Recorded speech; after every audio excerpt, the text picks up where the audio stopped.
Hi అండి. రాహుల్ గాంధీ ఒక atom bomb పేలుస్తా అని జెప్పారు. ఒక పెద్ద బాంబ్ పేలుస్తా అని జెప్పారు. ఆ బాంబ్ జూస్తే ఏందో ఏమన్నా లేకుంటే ఆర్థిక పరంగా ఏదన్నా తప్పుడు వ్యవహారం జరిగిందా? లేకుంటే వేరుగా ఏమైనా జరిగిందని ఆలోచిస్తే ఈయన వచ్చేసి ఆహ్, ఓటర్లు ఏదైతే ఓటర్ జాబితా అనేది డబులు, ట్రిబులు ఒక వ్యక్తి పేర 4, 5 ఓట్లున్నాయి. అలానే ఒక వ్యక్తి పైన 3 ఓట్లున్నాయి. అలానే బెంగుళూరుకు సంబంధించిన ఒక ఎంపీ నియోజకవర్గం సంబంధించిన ఒకే నియోజకవర్గంలో దాదాపు 1,00,000 ఓట్లు వాళ్ళకి మెజారిటీ వచ్చిందంట. ఒక ఎమ్మెల్సీ కాన్స్టిట్యూన్సీ సంబంధించి. అలానే ఇంకొక వ్యక్తిది చూసుకుంటే 3 చోట్ల ఓట్లేసాడంట. మహారాష్ట్రలో ఓటుందంట. అలానే వారణాసిలో ఓటుందంట. బెంగుళూరులో ఓటుందంట. ఇంకో వ్యక్తి చూసుకుంటే అదే నియోజకవర్గంలో 4 చోట్ల ఓట్లున్నాయంట. ఇలా అయితే ఆయనైతే ఒక ఏదో పవర్ పాయింట్ ఇచ్చేసి ఆయనైతే చాలా చెప్పుకొచ్చారండి. సరే దీనిలో మనం తప్పొప్పులు ఏంటనేది ఇంకా మనకి పూర్తిగా ఈసీఏ చెప్పాల్సుంటుంది. ఏదైతే ఎన్నికల కమిషన్ ఉందో వాళ్ళే చెప్పాల్సుంటుంది. సరే మనం వచ్చేసి అసలకి 2 ఓట్లు, 3 ఓట్లు ఒక మనిషికి ఎలా ఉంటాయనేది ఒకసారి ప్రాక్టికల్‌గా చూద్దాం. ఎందుకంటే ఇంతకుముందు నేను చూసింది కావచ్చు, లేకుంటే కొంతమంది దగ్గర 2 ఓట్లు కూడా ఉండడం చూసాను నేనైతే. దాని గురించి మనం మాట్లాడదాం. అసలకి రాహుల్ గాంధీ ఏదో పెద్ద ఆటం బాంబ్ పేల్చినట్టయితే చాలా గొప్పగా చెప్తున్నాడు. నాకు తెలిసి అది పెద్ద ఆటం బాంబు ఏం కాదు. జస్ట్ ఏదో ఇంక నేను ఓడిపోయాను కాబట్టి 100 సీట్లు కూడా ఆయనకి రాలేదండి. ఏం మాట్లాడతారు చెప్పండి? సెపరేట్‌గా కాంగ్రెస్‌కి ఒక 200 సీట్లు వచ్చుండి అప్పుడేమన్నా మాట్లాడాలి గానీ మిగతా ఇప్పుడు చూసుకుంటే బెంగుళూరులో అసలకి కర్ణాటకలో గెలిచిందే కాంగ్రెస్ గదా! అలా అనుకుంటే అసలకి సీఎం వాళ్ళే అవుతారు గదా! మరి ఎందుకు వదులుతారు అలా అని చూసుకుంటే తెలంగాణలో కాంగ్రెస్‌కి ఎందుకు అధికారం ఇస్తారండి? కేసీఆర్ గూడా ఓడిపోయాడు గదా! వాళ్ళు గూడా ఒక 40, 50 సీట్లు గెలిచేవాళ్ళు గదా! ఇలా ఓట్లు గ్యాంబ్లింగ్ చేసుకుంటే. కాబట్టి దీనిలో 2 కోణాల్లో ఆలోచించాల్సి ఉంటుంది. ఒకవేళ రాహుల్ గాంధీ చెప్పింది నిజమై ఉండొచ్చు, అబద్ధమై ఉండొచ్చు. అది పక్కన పెట్టేస్తే నేనైతే దాని గురించి పెద్దగా నమ్మట్లేదులే గానీ, అసలు ప్రాక్టికల్‌గా ఏం జరుగుతుందో నేనైతే చెప్పే ప్రయత్నం చేస్తాను. అది మీరు అంగీకరించండి. అంగీకరిస్తే కామెంట్ చేయండి. లేదు ఇది విధంగా కూడా జరిగుండొచ్చని మీరైతే కామెంట్ పెట్టండి. నేను అనుకోవడం ఏందంటే యాక్చువల్‌గా ఈ 2 డబుల్ ఓట్లు ఎలా ఉంటాయి, లేకుంటే ఒక వ్యక్తి 3 ఓట్లు ఎలా ఉంటాయంటే నేను చూసానండి. మా ఊర్లో ఒక ఓటేస్తారు. పక్క ఊరికెళ్ళి ఇంకొక ఓటేస్తారు వాళ్ళు. అదెలా జరిగిద్ది చెప్పంటారా? పెళ్లి కాకముందు ఒక అమ్మాయికి ఒక ఓటు వాళ్ళ సొంత ఊర్లో ఓటుంటదండి. పెళ్లయినాక మళ్ళీ ఇక్కడ ఓటొస్తదండి. ఆ ఓటు పోదు. ఆ ఓటు అక్కడే ఉంటది. ఆ ఓటు అక్కడే ఉంటది. ఆ ఓటనేది చాలామంది ఏం చేస్తారని చెప్పనా? ఇక్కడ ఓట్లు మనకు తెలిసిందే. మనం పబ్లిక్ గూడా మాట్లాడుకోకూడదు గానీ తెలిసిందే. ఓట్లకు డబ్బులిస్తారు. ఈడ కొంత డబ్బులొస్తాయి. ఆడ కొంత డబ్బులొస్తాయి. 2 చోట్ల ఓట్లేస్తారు. ఎందుకంటే కన్వీనియన్స్‌గా ఎర్లీ మార్నింగ్ ఎళ్లి మనం ఓటేసామనుకోండి, ఇమ్మీడియేట్‌గా అక్కడి నుంచి ఒక గంట జర్నో, 2 గంటల జర్నో, 3 గంటల జర్నో ఎళ్లి అక్కడ కూడా ఓటేయొచ్చు ఈజీగా. అలా అయితే వేస్తూ ఉంటారు. కొంతమందయితే నాకు తెలిసిన వాళ్ళు కొంతమందయితే తెలంగాణలో ఓటుంది, ఆంధ్రాలో ఓటుంది. అసలు సెపరేట్ స్టేట్స్ అయిపోయినాయి గదా! అయినా సరే తెలంగాణలో కూడా ఓటుంది కొంతమందికి. ఆంధ్రాలో కూడా ఓటుందలా. వీళ్ళేం జేస్తారు? ఇక్కడ ఓటేస్తున్నారు. అక్కడ ఎలక్షన్ జరిగినప్పుడు అక్కడికెళ్లి ఓటేస్తున్నారు. మరి ఇక్కడ తప్పు ఎక్కడ జరుగుతుందంటే, ఎలక్షన్ కమిషన్ దీన్ని ఏదైతే ఉందో దాన్ని ఇంకా ఇప్పుడు ఆధార్ కార్డ్ లాగా అయితే ఒక సెపరేట్‌గా పెట్టాల్సుంటుంది. బయోమెట్రిక్, వేలిముద్రలు, కంటి పరీక్ష ఇయన్నీ ఉంటాయి గదా!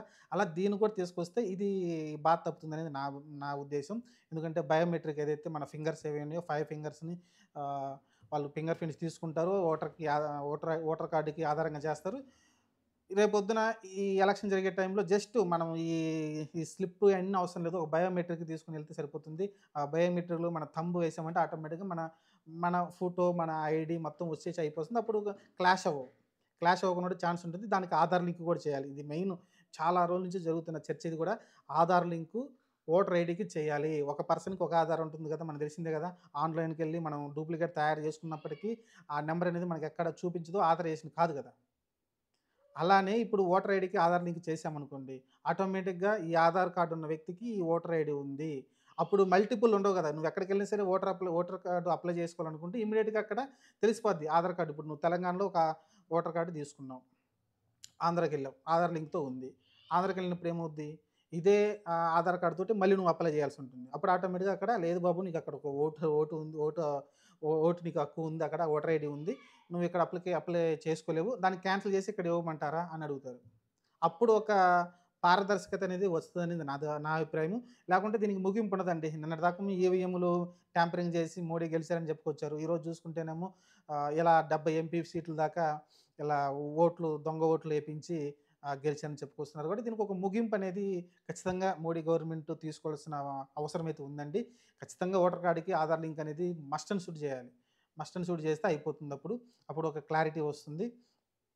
ఇంగ డూప్లికేట్ అసలకి ఓటర్ ఐడీ తయారవ్వకుండా ఉండాలంటే బయోమెట్రిక్ ఒక్కటే దారి. అది అంతకు మించి మనం ఏం చేయలేము. బయోమెట్రిక్ చేస్తే ఏమవుతుందంటే ఇంగ ఈ స్లిప్పులు, గిప్పులు ఏం ఎక్కడ ఉండకూడదండి. స్లిప్పులు ఏమి ఉండకూడదు. నువ్వు ఖచ్చితంగా ఎలక్షన్ ముందు ఒకసారి నువ్వు ఆన్‌లైన్‌కెళ్ళి చెక్ చేసుకో. నీ ఆధార్ కార్డ్ ఉన్నట్టుగానే ఓటర్ ఐడీ కార్డ్ నీది ఉందా? ఉంటే ఓకే. నీకు ఆటోమేటిక్‌గా బయోమెట్రిక్‌లో థంబ్ ఎయంగానే నీ ఓటర్ ఐడీ నీ లిస్ట్ వచ్చేస్తది. నీకు ఓటు ఉన్నట్టు లిస్ట్ వచ్చేస్తే ఆటోమేటికల్లీ నువ్వు వెళ్లి ఓటు వేయొచ్చు. ఇలాంటిది ఏమైనా సిస్టమ్ తీసుకొస్తే బాగుంటుంది. ఇంకా ఈ ఇంక్ బోయడాలు ఇయన్నీ మనకు అవసరం లేదు. ఒక్కసారి ఆ పర్సన్ ఆ బయోమెట్రిక్‌లో థంబేసాడంటే ఆ పర్సన్ నెక్స్ట్ టైమ్ వచ్చినా సరే ఒకటే ఏలు ఉంటది కదా! 2 ఏళ్ళు ఉండవు కదా! కాబట్టి ఆ వేలు మళ్ళీ పెట్టినా సరే అది ఎర్రర్ చూపిస్తది. ఎందుకంటే దొంగ ఓటు వేసే ఛాన్స్ ఉండదు కాబట్టి ఇలాంటి ప్రయత్నం అయితే చేయాల్సి ఉంటుంది. ఇంక చూస్తే రాహుల్ గాంధీ చెప్పిన విషయంలో ఎంతవరకు నిజం ఉంది, సత్యం ఉందంటే ఏం లేదండి. జస్టు ఇంక కాలక్షేపం. ఒక 4 సంవత్సరాలైతే వాళ్ళ ప్రతిపక్షంలో ఉండాల్సిన పరిస్థితి ఏర్పడుతుంది. ఏదో గ్యాంబ్లింగ్ జరిగిపోయింది అని ఇంగ ప్రజల్లోకి ఈ 4 సంవత్సరాలు మొన్నటిదాకా ఏం తీసుకొచ్చారు? రాజ్యాంగాన్ని మార్చేస్తున్నారు. యూనిఫార్మ్ సివిల్ కోడ్ వచ్చేస్తుందని రాజ్యాంగం మార్చే మెయిన్ వాళ్ళకి మన ఎలక్షన్‌లో 2024 ఎలక్షన్‌లో మెయిన్ టార్గెట్ చేసింది రాజ్యాంగం ప్ర బీజేపీ మార్చేస్తుంది. ఆర్ఎస్ఎస్ మార్చేస్తుంది. ఇది తీసుకెళ్లారు. ప్రచారం గట్టిగా తీసుకెళ్లారు. దానివల్ల కొంచెం ఇంపాక్ట్ కలిగింది. అందుకే వాళ్ళకి ఫుల్ మెజారిటీ రాలేదు. బీజేపీకి ఓన్‌గా ఫుల్ మెజారిటీ రాలేదు. కొన్ని సీట్లు తగ్గడంతోటే కూటమితోటే వాళ్ళు గవర్నమెంట్ ఫార్మ్ చేయాల్సిన పరిస్థితి ఏర్పడింది. కాబట్టి ఈసారి ఈ ప్లాన్ తీసుకున్నారింకా. నెక్స్ట్ బ్యాలెట్ ఓట్లు తీసుకురావాలి. లేకుంటే ఇదంతా ఈవీఎం వేస్టు. బ్యాలెట్‌లతోనే ఓట్లు వేయాలనే థాట్ అయితే తీసుకొస్తున్నారు. బ్యాలెట్ తీసుకొస్తే మళ్ళీ మనం అనాగరిక కాలానికి వెళ్ళిపోయినట్టండి. బ్యాలెట్ తీసుకొస్తే ఎందుకు తెలిసింది మనకు తెలిసింది రిగ్గింగ్ అంటారు. లేకుంటే బూత్ క్యాప్చరింగ్ అంటారు. మనం చూస్తాం కదా! రిగ్గింగ్ అంటే ఏం లేదండి. కొంతమంది గూండాలొస్తారు. గూండాలొచ్చేసి వాళ్ళని బెదిరిస్తారు అధికారుల్ని. అక్కడున్న ప్రజలను కూడా బెదిరించేస్తారు. ప్రజలను ఓట్లు వాళ్ళే వేసేస్తారనమాట. ఇదిగో పలానా, పలానా ఓట్లన్నీ తీసేసి వాళ్ళే డైరెక్ట్‌గా ప్రింట్ చేసి అంటే అదుంటది కదా! ఆ స్టాంప్ ఏసేసి ఓట్లనేది వేయడం జరుగుతుంది. రిగ్గింగ్ అనేది చేస్తా ఉంటారు. బూత్ క్యాప్చరింగ్ అయితే చేస్తా ఉంటారు. కొంతమందైతే ఆ బూత్‌ని తీసుకెళ్ళి ఏదైతే మనం ఓట్లేసిన బూత్ ఉంటుందో అది తీసుకెళ్ళేసి తగలెట్టేయడము, లేకుంటే ఎక్కడన్నా దూరంగా తీసుకెళ్ళిపోవడము ఇలాంటివి ఒకప్పుడు జరిగాయి. మన రాయలసీమ, పల్నాడు ఏరియాలో కొంచెం ఇలాంటి గూండా రాజకీయాలు అప్పుడు నరుక్కొని చంపుకునేవాళ్ళు. కానీ ఇప్పుడు అలాంటి సిట్యుయేషన్ లేదు. క్రాస్ చెకింగ్ ఉంటుంది. అక్కడికెళ్ళి మనం చూసుకుంటాం. మన ప్రింట్ స్లిప్ వస్తది. ఎక్కువ ప్రాసెస్ ఉంది గదా! అదంతా చేయడానికి ఎక్కువ టైం తీసుకుంటది. అంత ప్రాసెస్ ఇప్పుడు అంతగా ఈ ఈ బూత్ క్యాప్చరింగ్ లేకుంటే రిగ్గింగ్ లాంటివి తగ్గిపోయినాయి. ఇంతకు ముందులాగా లేవు. ఇప్పుడు గూడా ఆ ఈవీఎంలను పగలగొట్టడము అలాంటివి చేస్తున్నారు గానీ ఇంతకుముందు కన్నా చాలా బెటర్‌గా అయితే ఈసీ చేస్తుంది. కానీ ఇప్పుడు రాహుల్ గాంధీ గారు ఏదైతే ఆటం బాంబ్ పేల్చారో అది ఆటం బాంబ్ కాదు. జస్టు అది మిరపకాయ బాంబ్ కూడా కాదు అది నాకు తెలిసి. పిల్లలు ఆడుకునే అయి ఉంటాయి చూసారా? నేల బాంబు లాంటి తుస్సుమంటాయి చూసారా? అలాంటి బాంబ్ తప్ప ఆయన ఏదో పేలుస్తాడని నేను ఆతృతగా చూశాను. నాకు అంతగా పెద్దగా అనిపించింది ఏం లేదు. నాకు తెలిసి గ్రౌండ్ రిపోర్ట్ ఇంకా తీసుకొని ఉండాల్సిందే. ఎందుకంటే 4 ఓట్లు, 3 ఓట్లు ఉన్నాయంటే ఇలా జరుగుతుంది. ఇలా జరిగే అవకాశం ఉందని నా అభిప్రాయం. మీకు కూడా తెలుసు. మీకు తెలిసిన పర్సన్‌లో కూడా మీకు అంటారు కదా! కొంతమంది నాకు ఆంధ్రాలో ఓటుంది, నాకు ఇక్కడ తెలంగాణలో ఓటుందని చెప్పుకుంటా ఉంటారు కదా! కాబట్టి అలా జరిగే అవకాశం ఉంటుంది.